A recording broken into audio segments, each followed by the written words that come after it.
યોજનાને ફરીથી લાગુ કરવા ગુજરાતના શિક્ષકો હવે મેદાનમાં આવ્યા છે। ગાંધીનગરમાં સત્યાગ્રહ છાવણી ખાતે રાજ્યના 15,000 શિક્ષકોએ એક દિવસીય ધરણા કર્યા અને વિરોધ નોંધાવ્યો છે।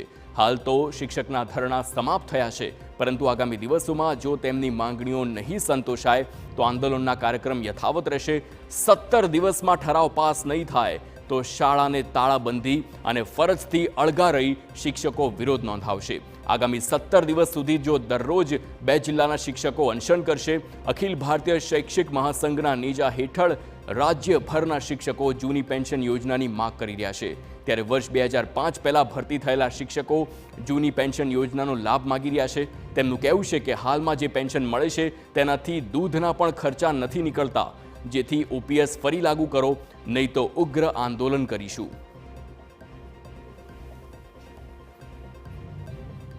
આટલી મોટી સંખ્યાની અંદર ભેગા થઈ અને આગળની રણનીતિ જાહેર કરી છે।